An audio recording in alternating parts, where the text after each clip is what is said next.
ഖത്തറിൽ ഡിഫറെൻറ്റ് ലൊക്കേഷൻസിലായിട്ട് നോമ്പ് തുറക്കുന്ന സമയം അറിയിക്കാൻ ക്യാനൻസ് ബ്ലാസ്റ്റ് ചെയ്യുന്ന ഒരു സെറിമണി ഉണ്ട്.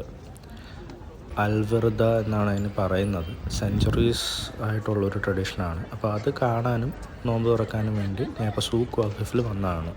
സെറിമണിക്ക് മുന്നോടിയായിട്ട് അവിടെ വരുന്ന കുട്ടികൾക്ക് ഗിഫ്റ്റ് ഡിസ്ട്രിബ്യൂട്ട് ചെയ്യുന്നൊരു പരിപാടി കൂടിയുണ്ട്. നോമ്പ് തുറക്കാൻ ഇനിയും സമയമുള്ളത് കൊണ്ട് ഞാൻ ജസ്റ്റ് ഒന്ന് ചുറ്റിക്കാണാമെന്ന് കരുതി. ഖത്തറിലെ എനിക്ക് ഏറ്റവും ഇഷ്ടപ്പെട്ടൊരു പ്ലേസാണ് സൂഖ് വാഖിഫ്. ഇവിടുത്തെ ആ ഒരു ആംബിയൻസും ആ ഒരു പഴയ ആർക്കിടെക്ചറും പിന്നെ സുവനിയേഴ്സൊക്കെ വാങ്ങാൻ പറ്റിയ ഷോപ്സും അതെല്ലാം ഇങ്ങനെ നടന്ന് കാണാൻ നല്ല രസമാണ്. പിന്നെ അത്രയും നേരം നടക്കുന്ന ഒരു എക്സസൈസുമാണ്. ഇപ്പോൾ ക്യാനൺ ബ്ലാസ്റ്റ് ചെയ്യാൻ സമയമായി.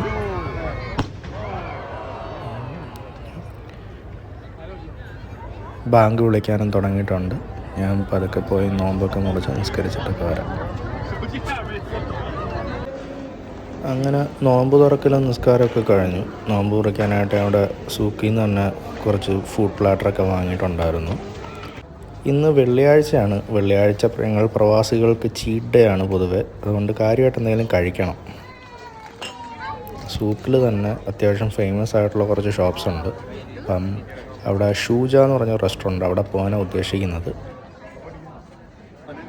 അതിനു മുമ്പേ ആദ്യം ടീ ടൈമിൽ കയറിയൊരു ചായ ആവാമെന്ന് വിചാരിച്ചു. നല്ല തിരക്കുണ്ട്. ക്യൂവിലൊക്കെ നിന്ന് ഒടുവിൽ കൗണ്ടറിൽ എത്തിച്ചേർന്നിട്ടുണ്ട്. ഒടുവിൽ ചായ കിട്ടി ഗൈസ്. നമുക്കൊരു ചായ കുടിച്ച് പതുക്കെ അടുത്ത ലൊക്കേഷനിലോട്ട് പോവാം. വീക്കെൻഡ് ആയതുകൊണ്ടായിരിക്കണം ഇവിടെയും നല്ല തിരക്കാണ്.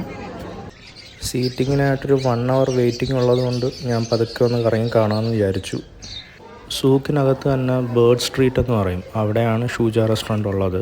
ഇവിടെ പെറ്റ് ഷോപ്സ്, നട്ട്സ്, സ്നാക്സ് അങ്ങനെ ഒരുപാട് different kinds of shops available ആണ്. അതിനൊടുവിൽ നമുക്ക് സീറ്റും ഫുഡും കിട്ടിയിട്ടുണ്ട്. ഞാൻ 2 ടൈപ്പ് കബാബാണ് ഓർഡർ ചെയ്തത്. അപ്പം ഇത് എല്ലാവർക്കും ഇഷ്ടപ്പെടുമെന്നറിയില്ല. ഇത് കംപ്ലീറ്റ്ലി മീറ്റിൻ്റെ ഫ്ലേവറാണ് ഫ്രണ്ടിൽ നിൽക്കുന്നത്. വല്ലാതെ സ്പൈസിയോ എരിവോ അങ്ങനെയൊന്നുമില്ല. കംപ്ലീറ്റ്ലി മീറ്റിൻ്റെ ഫ്ലേവറിലാണ് ഉള്ളത്. ഞാനത് ഗാർലിക്കും കൂട്ടിയാണ് കഴിക്കുന്നത്. എനിക്ക് ഇഷ്ടപ്പെട്ട് കുഴപ്പമൊന്നുമില്ല. അങ്ങനെ ഒടുവിൽ നോമ്പൊക്കെ മുറിച്ചു, കുറച്ച് കാഴ്ചകളൊക്കെ കണ്ടു, വയറൊക്കെ നിറച്ചു. ഇനി വീട്ടിലേക്ക്. അടുത്തൊരു വ്ളോഗുമായി വരുന്നവരെ ബൈ.